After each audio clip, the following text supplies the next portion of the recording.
আমাৰ দুপৰীয়া আহাৰীয়া কুহি মাছৰ পোৰা ইলুটি শিলুটি কৰি এতিয়া সিজাবহে লাগে আৰু মাছ। পিঁয়াজ পাত ধনিয়া আদা জলকীয়া মই কাটি ল'লোঁ। এইখিনি দি দিওঁ নে ইয়াত? সানিলোঁ। নমস্কাৰ, দীপজ্যোতি কোঁৱৰৰ অন্য এটা ব্লগলৈ আপোনালোকক স্বাগতম জনাইছোঁ। কেনেকুৱা আপোনালোকৰ ভালনে? যিহেতু থাম্বনেইল দেখি আপোনালোকে গম পাইছে আজি কুহি মাছ পুৰিব লৈছোঁ, মানে বাছি ল'ম এতিয়া মাছখিনি। খাবলৈ বহুতো ভাল লগা, অকণমান কাঁইট থাকে। পিছে মাছ পুৰানো কিনো দেখুৱাম, পিছে ডেইলি ব্লগ বুলি অকণমান দেখুৱাব লৈছোঁ। আহকচোন চাওঁ, এইখিনি এতিয়া বাছি লওঁ মই গৈ। মাছ পুৰিবলৈ আগতীয়াকৈ জুই জ্বলাই লৈছোঁ। এয়া আমি বাহিৰত ধৰিছোঁ জুই, ইটা পাতি বাহিৰত সদায় জুই ধৰোঁ। জুই এনেকৈ জ্বলি লওক অলপ দেৰি, তেতিয়া পুৰিবলৈ ভাল হ'ব মাছ। মাছ বচা হৈ গ'লত ইয়াতে অলপ দিছোঁ হালধি। ওচৰতে থকা ষ্টিক কেইডাল যিহেতু মই ধুই লৈছোঁ, আপোনালোকেও ধুই ল'ব, কিয়নো মামৰে ধৰি যায়। মামৰ ধৰি গ'লে মানে অসুবিধা হয় মাছ পুৰিবলৈ, যিহেতু তেনেকৈ খাবলৈও বেয়া। ইয়াতে অলপ দি দিছোঁ এতিয়া নিমখ আৰু হালধি মিহলাই ল'লে দেখিবলৈও ভাল হয়। পিছে মাছ খৰিকাত দিলে হালধি নলগোৱাকৈও দিব পাৰি। মানুহজনে এইটো সময়তে আহি পোৱাত বাকীখিনি কাম মানুহজনে কৰিব, মাছ খৰিকাত ভৰোৱাটো। ইয়াতে এতিয়া দি দিছোঁ মিঠাতেল। ওচৰতে থকা ষ্টিক কেইডালত মিঠাতেল যিহেতু লগাই ল'ব লাগিব, ইয়াতে এতিয়া মিঠাতেল লগাই লৈ মানুহজনে এটা এটাকৈ মাছখিনি ষ্টিকডালত লগাই দিব। তেতিয়া ধৰক পুৰিবলৈও সুবিধা হ'ব আৰু তেতিয়া জুইত দিবলৈও ভাল হয়। আৰু হালধি আৰু মাছ একেলগে মিহলি কৰি লৈছে এয়া, যাতে নিমখটো ভিতৰলৈ সোমাই যায়। ইলুটি শিলুটি কৰি লগাই দিলে মানে সুবিধা হয়। এনেকৈ আপোনালোকেও লগাই। মাছখিনি নিমখ আৰু হালধি লগা হৈ গ'লত মানুহজনে ষ্টিকডালত এটা এটাকৈ ভৰাই দিছে, যাতে পুৰিবলৈ সুবিধা হয়। যিহেতু আমাৰ দুডাল ষ্টিক হোৱাৰ কাৰণে মাছ হ'ল 3টা।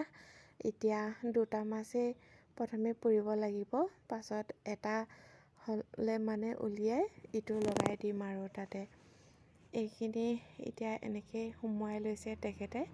যিহেতু 3ডাল হোৱা হ'লে একেলগতে হ'ল হয়, বাকীটো ৰখি যাব আৰু পাছত। ঠাণ্ডা দিনৰ জুই, ঠাণ্ডা দিনত ৰাতিপুৱা বা গধূলি সময়ত জুই ফুৱাই যিহেতু ভালেই লাগে। ইয়াত এতিয়া মাছটো পঠালিকৈ দি দিম। মাছটো ডাঙৰ হ'ল দেখোন, নধৰিবগৈ। এনেকৈ দিলেতো খৰিত লাগিবহি। ইয়াত কিবা এটা উপায় কৰিব লাগিব ৰ'ব। মাছ এটা অলপ ডাঙৰ হোৱাত এনেকৈয়ে দি দিবলগীয়া হ'ল, ইটাত নলগাই। ওচৰতে খৰি এডাল দি দিছোঁ, যাতে সুবিধা হয় পঠালিকৈ। এতিয়া জুই লগোৱাহে কথা আৰু। বহুত দিনৰ মূৰত আজি মাছ খৰিকাত দিয়া খাম, ভালেই লাগিব খাই পেলাই। জুইকুৰা ডাঙৰকৈ লগাই দিলত মাছখিনি হৈ আহিছেগৈ। ইলুটি শিলুটি কৰি দিছোঁ যাতে সোনকালে হয়। কিন্তু আপোনালোকলৈ এটা অনুৰোধ, মোৰ এই চেনেলটো ছাবস্ক্ৰাইব কৰিব আৰু লগৰসকলৰ লগত শ্বেয়াৰ কৰিব, পৰিয়াল তথা বন্ধুবৰ্গৰ সৈতে। তেতিয়াহে ধৰক মই মনত অকণমান সকাহ পাম যে মই জীৱনত কিবা এটা কৰিছোঁ, আগবাঢ়ি যাবলৈ ধৰক মই ছাবস্ক্ৰাইব কৰিলে মনত যথেষ্ট মনোবল বৃদ্ধি পায়।